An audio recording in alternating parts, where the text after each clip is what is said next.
Welcome to Marquee Backstage. I'm your host, Julie Milam. This week we are featuring a lifelong country music fan, former radio personality, and a modern-day country music sensation. This is Kevin Jaggers.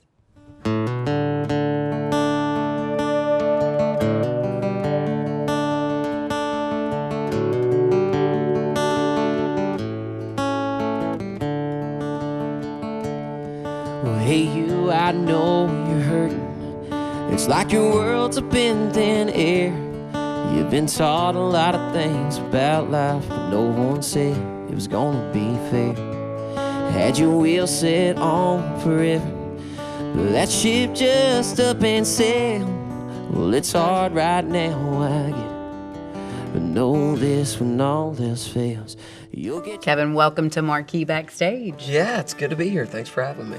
So welcome back to Bowling Green. Yes. Been a while? It's good. Yeah, it's been a minute. Yeah, it has been a minute. It's Yeah. good to have you back here. I know. I always loved the city. Tell me about your journey and how you first came to Bowling Green, but tell me about young Kevin. Okay. Which one do you want first? Young Kevin. Okay, young Kevin.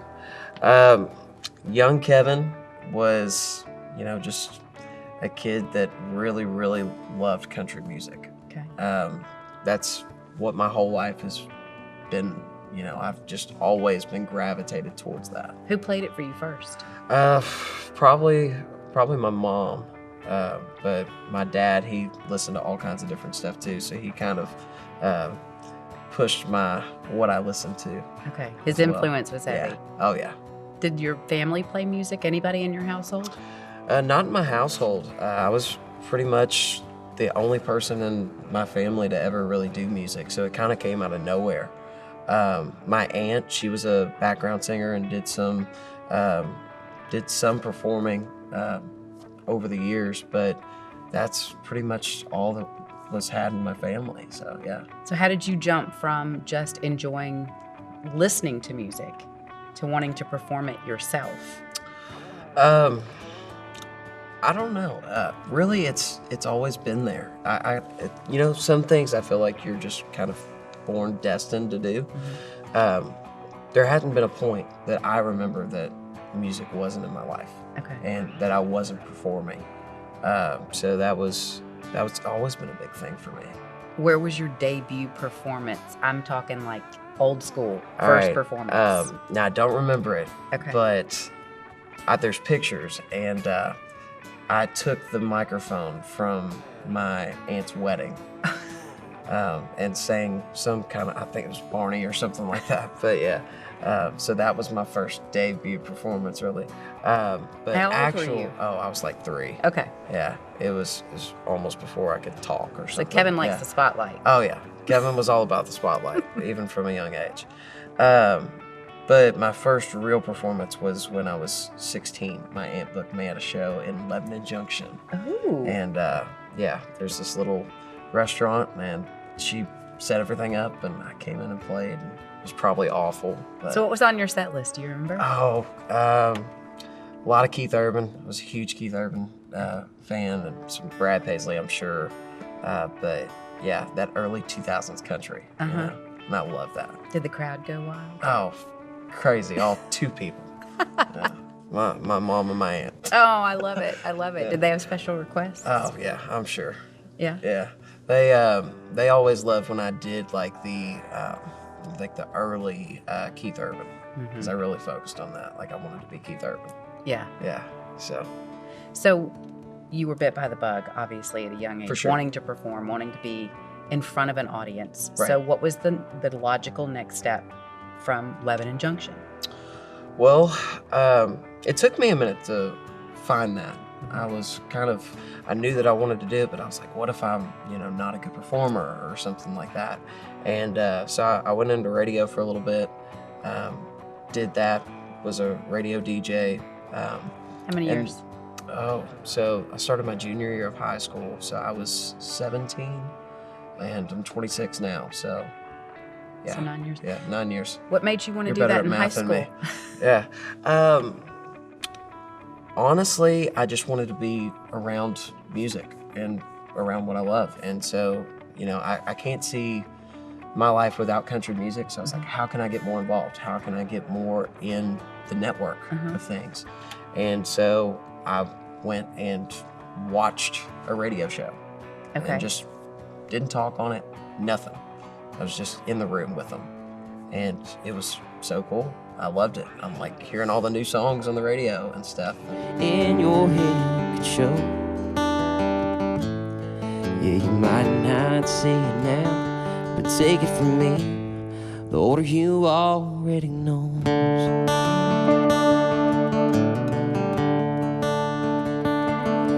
Well, I know it's been a struggle.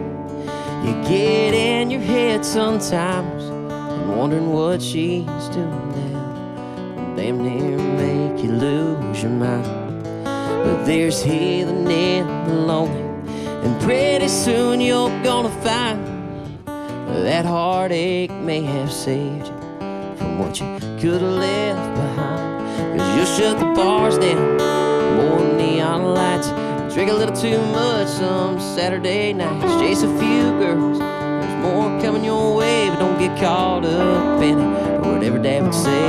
You're gonna find the one, buy a house and settle down, get a couple good dogs to wrap a fence around. But boy, you better not blink when them kids start to grow. Yeah, you might not see it now, but take it from me, the order you already know. All the hell you're going through, but know you're doing just fine, 'cause there's way more to life than the things in your review. Well, it's gonna take time, most good things do. It won't be overnight, but if you wanna know the truth, you wouldn't change a thing. When you look back one day and you see what I see, you'll feel the same way. Don't let the head get hit, keep your feet on the ground. When you look in the mirror, just know I'll see you around. Until then, I've got a life to live of my own. But someday soon, the highs will outweigh all the lows, the order you already knows. You'll get your heart broke a couple more times, lose some more sleep, asking yourself why. What was it like the very first time an artist came into the studio?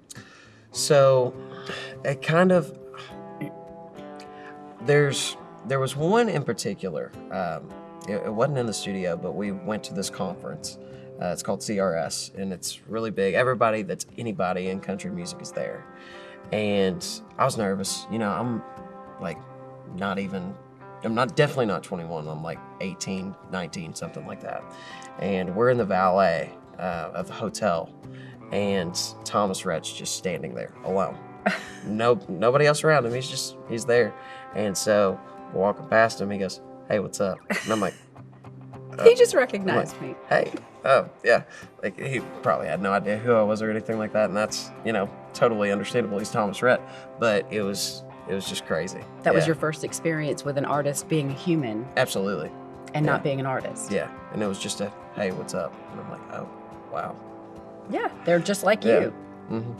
Which has got to be very cool. So when you got into the hotel, and this is the Gaylord Opryland Hotel in Nashville, and you started seeing all the artists walking down the halls just as naturally as Thomas Rhett. Oh yeah. What was that like? It was kind of like really cool. It's like being in a random hotel with random people. Oh, yeah. But they're all famous. Yeah. And they're just walking through like you. Yeah, and it was super cool. And I love going to CRS. We've been several times here, the past few years, and it's awesome.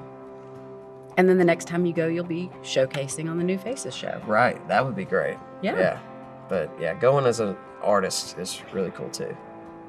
So in studio, when you were able to do your first interview with an artist, what was that like? It was Richard Young of the Kentucky Headhunters. Okay. And it was a phone interview. And if you've met the Headhunters or you've heard them talk in an interview or something, like, you'll know what I'm talking about. But we got on a roll, and it was just, I had 5 minutes. That was my airtime. And we were recording it for just playback later.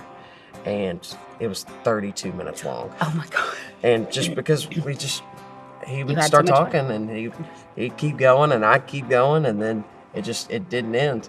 And so I was like, oh, well, we kind of got to wrap it up, Richard. I'm sorry. And so I cut him, and yeah, it was funny though. But that Were was you my nervous first one. preparing for terrified. that? Terrified. Coming up with your Yeah, questions? I had Were you like, I had a list of like 2 pages of questions, and I was scripting out what I was going to say word for word and stuff. Just worried about it. But yeah, it went good. But yeah, the interview process is just like it's takes some getting used to. So it was. But when you get out of your own way, it's really quite natural. Oh yeah. After you get out of your own way, though, and stop thinking about it. Right. Yeah. But isn't that what everybody's career is like in the music business? Is if you get out of your own way and just let it happen. A lot more can happen then. And it's a lot more fun. Oh, so much more fun. So when did you decide that radio, being behind the mic, was holding you back from being who you were meant to be? I think when I started realizing, like, hey, like, it's great to hear all these new songs and, meet these people, but I miss the creative aspect of things. And you could only do so much creatively with radio. Sure, you can come up with a great segment or something like that, but like the songs, like, and the meaning that had, the impact that had on me, there was something missing. So you weren't being creative, making your own music while you were in radio. Right. Okay, so you stepped away from it. Yeah, I stepped away from music for a few years and just solely focused on radio because I'm like, okay, well, this is where I've got my confidence. This is what I'm good at. Like, this is what I need to focus on. And then it was like, no.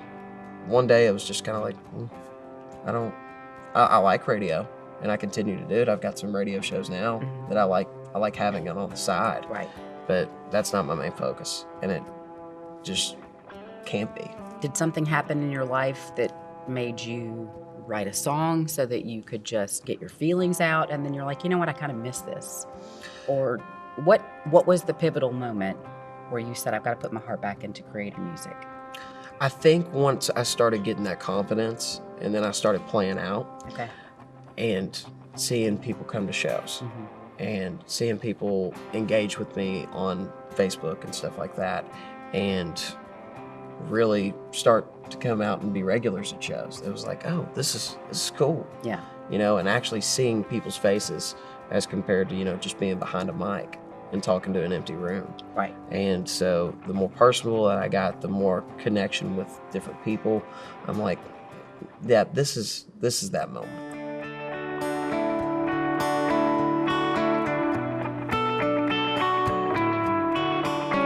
Well, I've been searching for the right one. Guess I didn't know where to start.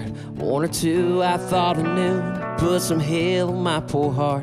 One I thought looked like an angel, had some demons in the dark. Girls. One I knew would be some trouble, yeah, it turns out I wasn't wrong.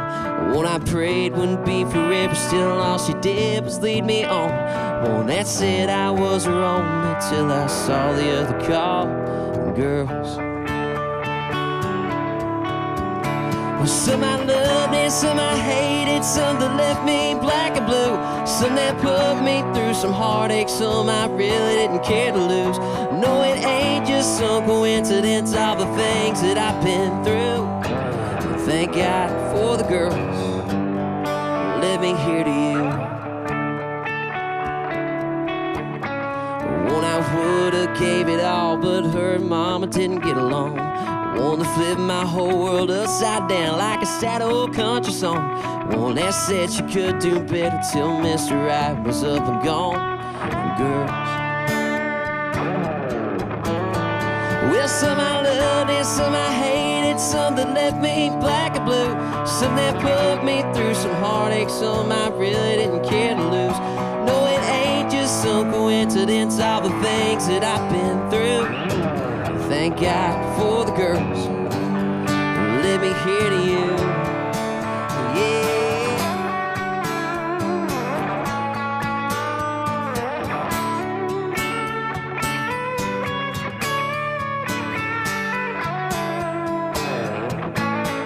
Well, some I loved and some I hated, some that left me black and blue.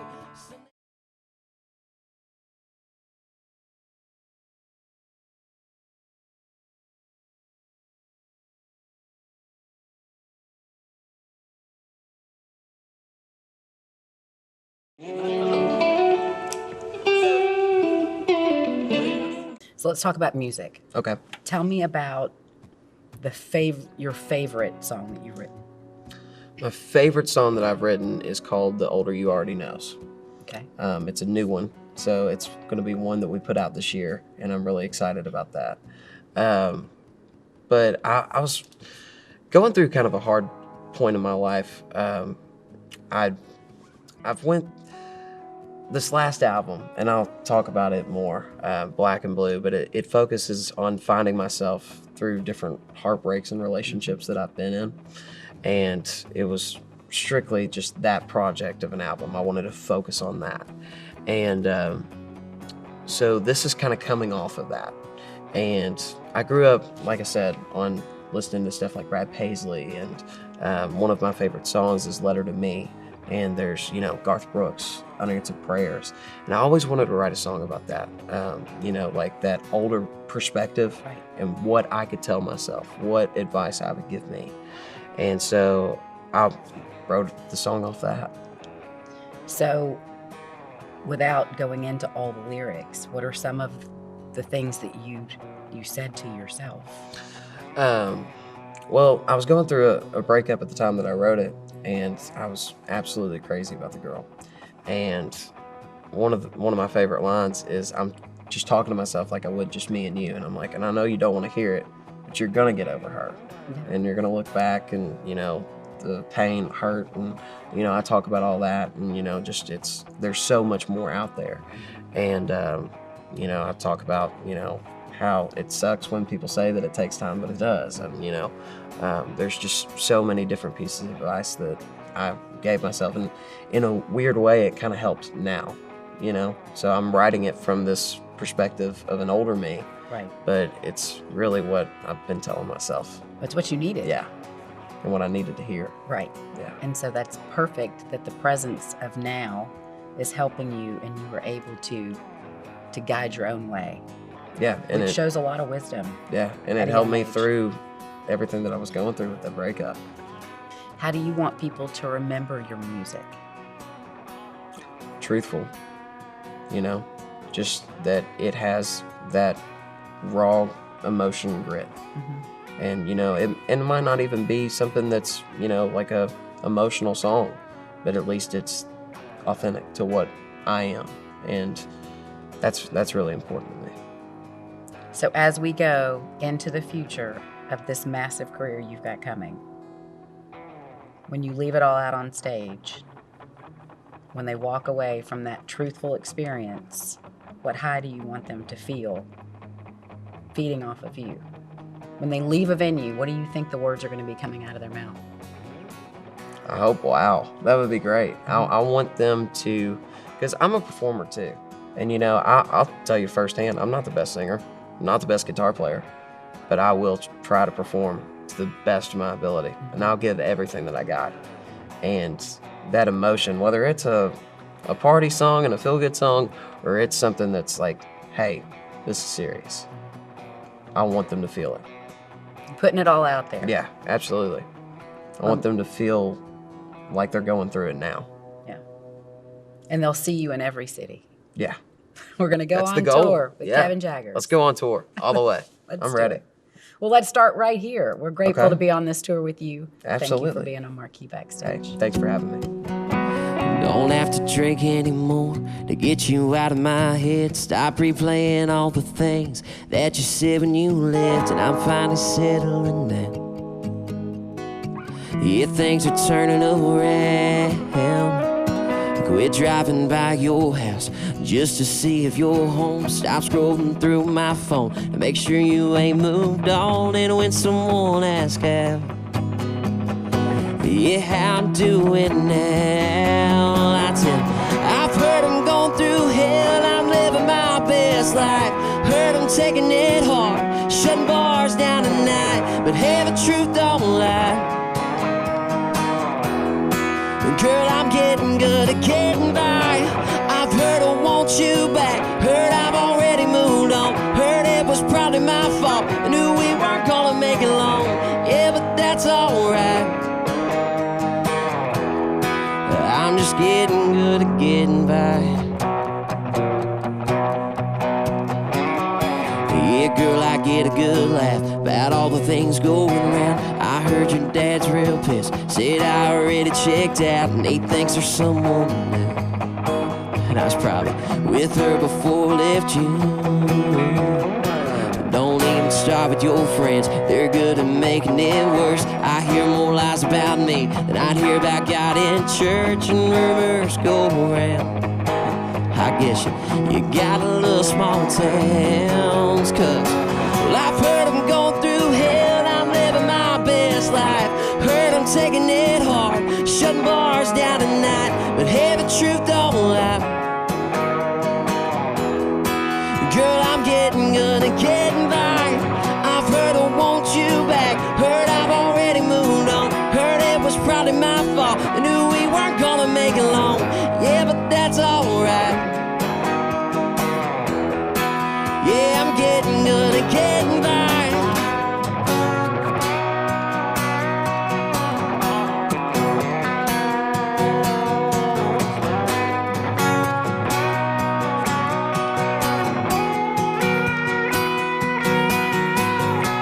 Yeah, I'd be lying if I said that I've been taking it well.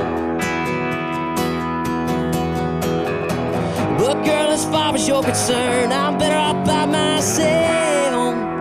Yeah, cause well, I've heard I'm going through hell, living my best life. I've heard I'm taking it hard, shutting bars down tonight, but hey, the truth don't lie. Girl, I'm getting good at getting by. I've heard I want you back, heard I've already moved on, heard it was probably my fault, I knew we weren't gonna make it long. Yeah, but that's alright. Girl, I'm getting good at getting by.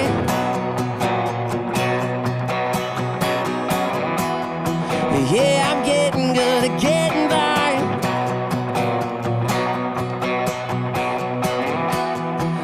I'm just getting good at getting by.